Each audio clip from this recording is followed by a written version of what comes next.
King Felipe VI is, by almost every measure available, the most trusted figure in Spanish public life.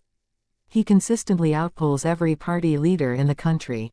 He has spent a decade distancing the crown from his father's scandals, submitting the royal accounts to external audit, cutting off his father's annual allowance, banning close relatives from taking public sector jobs.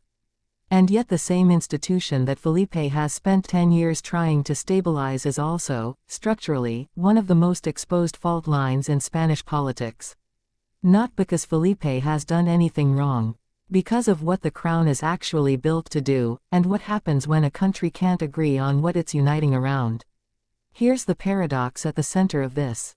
The Spanish Constitution of 1978 designates the king as the living embodiment of the state, the arbiter above party politics, the single symbol meant to represent the indissoluble unity of a country made up of deeply distinct regions and rival political traditions.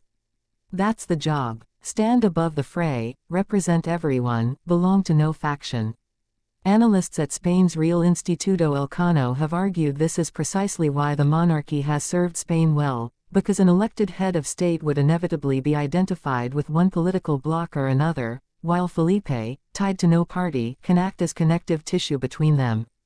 It's a good argument. It also assumes something that isn't actually true anymore in large parts of Spain, that everyone agrees the unity being symbolized is worth preserving in its current form. Start with Catalonia, because it's the clearest example of how this plays out.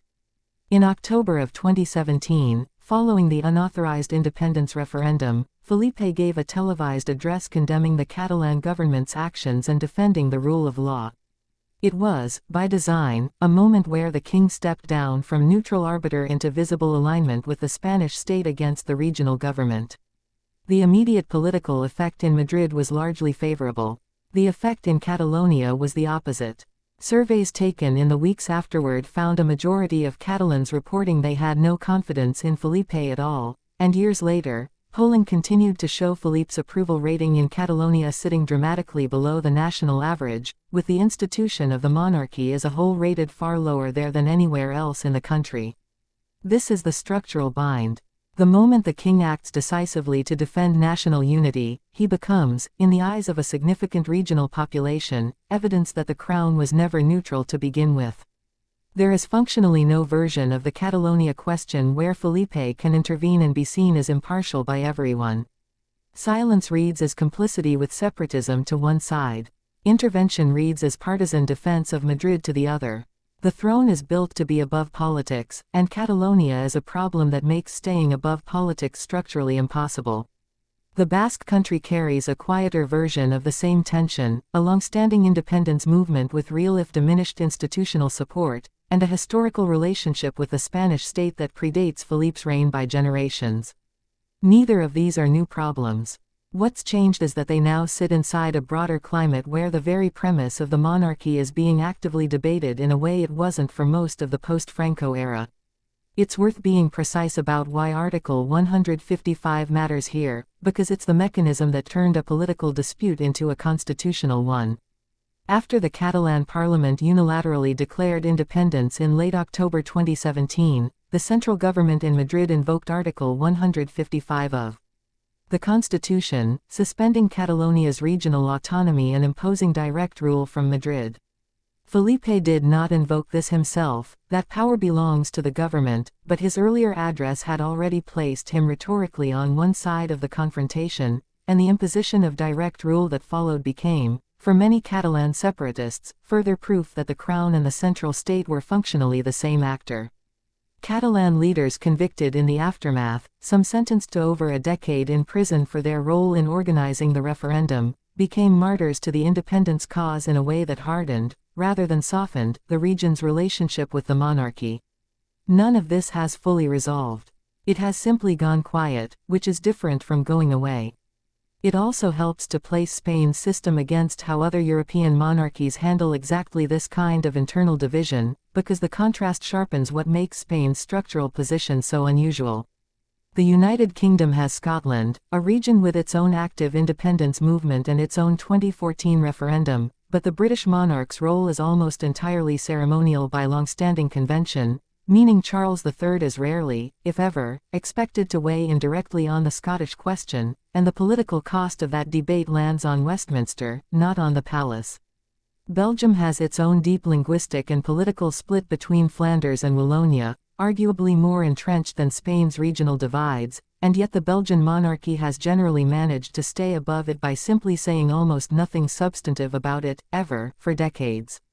Spain's 1978 constitution asks more of its king than either of those systems ask of theirs.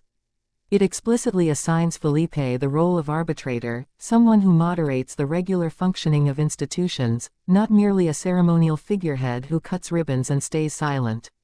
That job description is precisely what pulled Felipe into the Catalonia crisis in 2017, and it's precisely what makes neutrality structurally difficult to maintain the next time a comparable crisis emerges, because doing nothing is itself understood, constitutionally, as a form of action.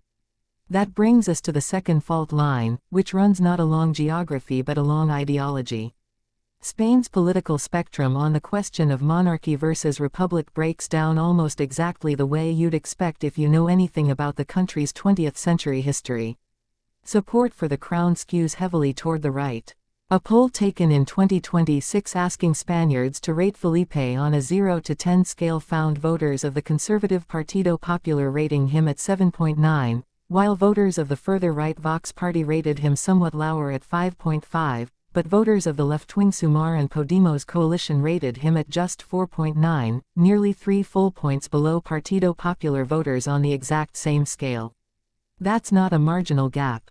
That's two groups of citizens looking at the same head of state and arriving at almost opposite conclusions about his legitimacy.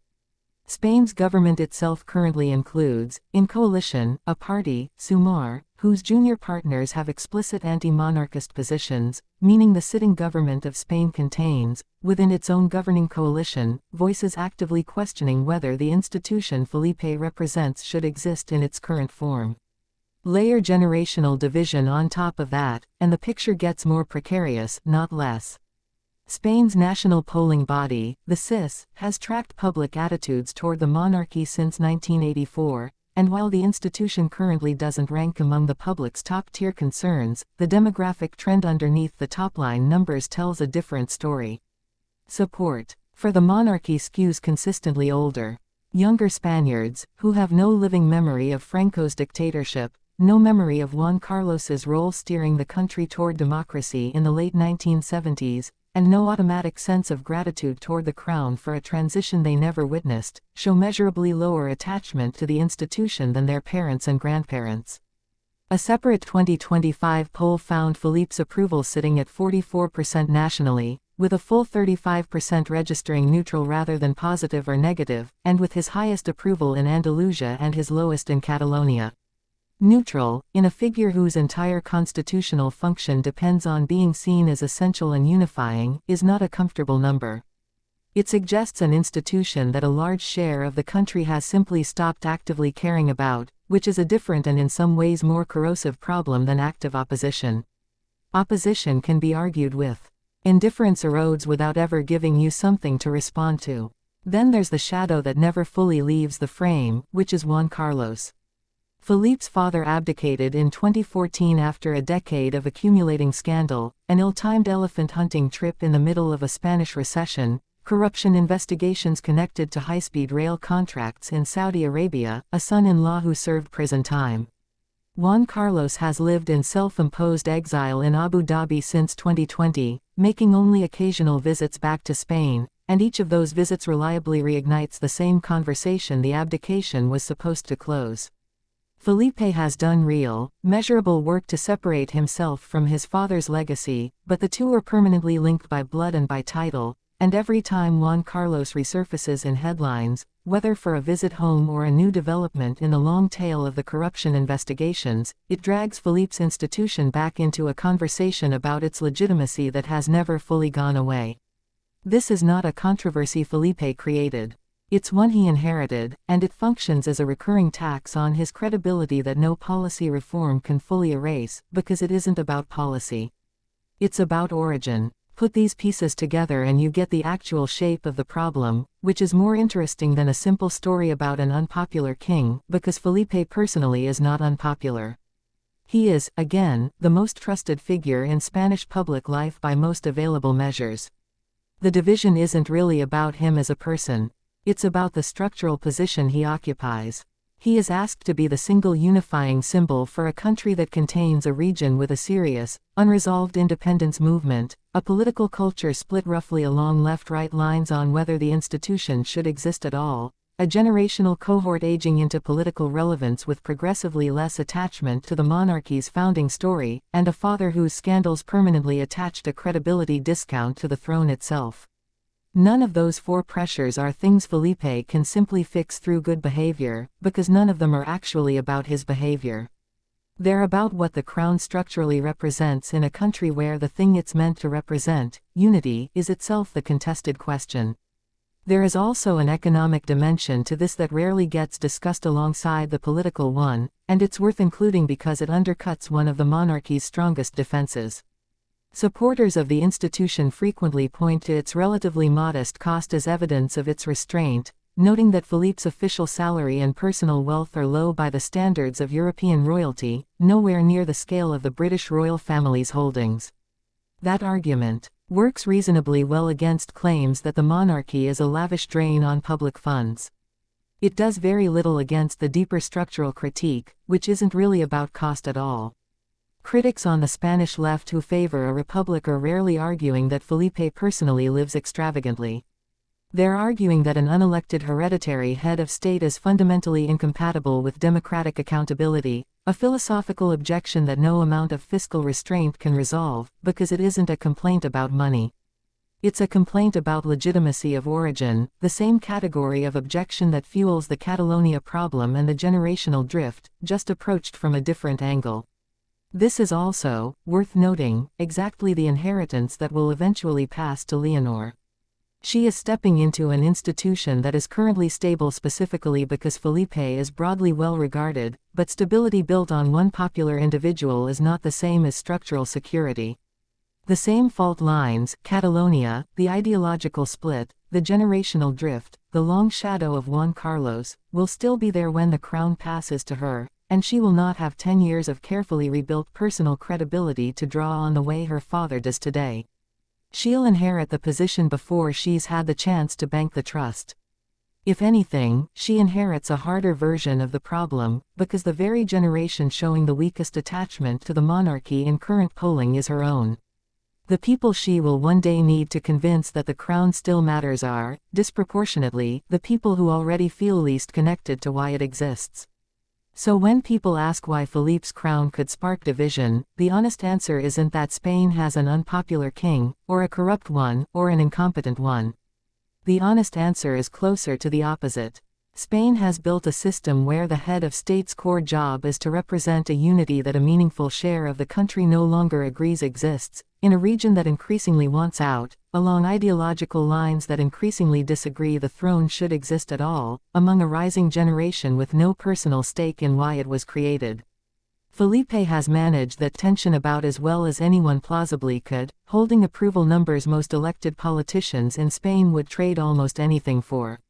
But managing a structural contradiction is not the same as resolving it. The crown isn't fragile because of who's wearing it right now. It's fragile because of what it's constitutionally required to hold together, in a country that hasn't fully decided it wants to be held together in that particular way.